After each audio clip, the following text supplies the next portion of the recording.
Hello everyone, स्वागत है आपका हमारे YouTube channel history for you में। इसके पहले के अंक में हमने जैन धर्म के प्रमुख शिक्षाएं और महावीर स्वामी के जीवन परिचय के विषय में जाना। उसी के कड़ी में अगला अंक जैन धर्म के प्रमुख संप्रदाय हैं।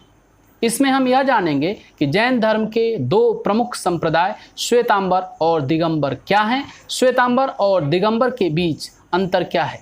परीक्षा की दृष्टि से यह इसलिए भी महत्वपूर्ण है क्योंकि इससे प्रश्न पूछे गए हैं श्वेतांबर और दिगंबर में अंतर और जैन धर्म के प्रमुख संप्रदायों का वर्णन करें। तो आइए शुरू करते हैं आज का अंक, जिसमें हम जैन धर्म के दो प्रमुख संप्रदाय श्वेतांबर और दिगंबर के विषय में जानेंगे। जो पहला अंतर है श्वेतांबर और दिगंबर के बीच, नाम से ही स्पष्ट है। श्वेतांबर यानी श्वेत वस्त्र धारण करने वाले। श्वेतांबर वह थे जो श्वेत वस्त्र धारण करते थे और यह यानी श्वेतांबर स्थूलभद्र के समर्थक और उनके अनुयायी थे। साथ ही यह श्वेतांबर अनुयायी मगध वाले भी कहलाए। दिगंबर यानी दिशाएं ही जिनका वस्त्र थीं।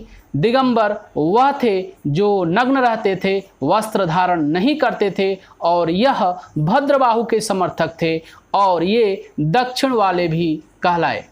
दूसरा अंतर श्वेतांबर का कि श्वेतांबरों को पूरी सादानीय यानी पार्श्वनाथ का समर्थक माना जाता है और इसी कारण इनको सचेलकत्व यानी वस्त्र सहित कहा गया।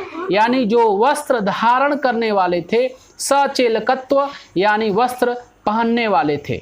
और दिगंबर यह जीवंत स्वामी यानी महावीर का संप्रदाय था क्योंकि इन्होंने वस्त्र का त्याग किया था और इस कारण इस संप्रदाय को अचेलकत्व यानी वस्त्र रहित कहा गया। यानी ये वस्त्र धारण नहीं करने वाले थे और अचेलकत्व के नाम से प्रसिद्ध हुए। श्वेतांबर अनुयायी, तीसरा अंतर, श्वेतांबर अनुयायी भोजन को आवश्यक समझते थे जबकि दिगंबर अनुयायी ज्ञान प्राप्ति के पश्चात भोजन को आवश्यक नहीं समझते थे।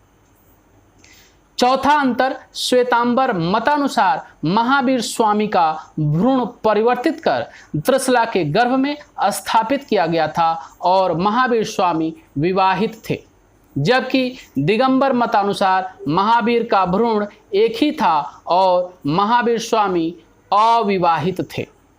पांचवा अंतर, श्वेतांबर संप्रदाय के अनुयायी जैन धर्म के 19वें तीर्थंकर मल्लिनाथ को महिला मानते हैं, जबकि दिगंबर मतानुयायी मल्लिनाथ को पुरुष मानते हैं क्योंकि उनका मत यह है, उनका मानना यह है कि महिला तीर्थंकर नहीं हो सकती।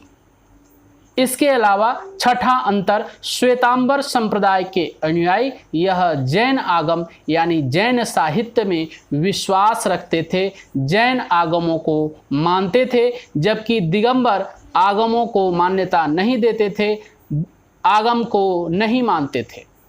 सातवां अंतर, श्वेतांबर संप्रदाय का एक प्रमुख केंद्र गिरनार था, जबकि गुप्तोत्तर काल में, गुप्त काल के पश्चात वाले समय में दिगंबरों का प्रमुख केंद्र पुंड्रवर्धन यानी बंगाल था। इस तरह आज के अंक में हमने श्वेतांबर और दिगंबर जो जैन धर्म के प्रमुख संप्रदाय हैं, इन दोनों संप्रदायों को जाना, इन दोनों संप्रदायों में जो प्रमुख अंतर है उन अंतरों को जाना। साथ ही हमने यह भी जाना कि परीक्षा में इससे संबंधित प्रश्न क्या पूछे जाते हैं।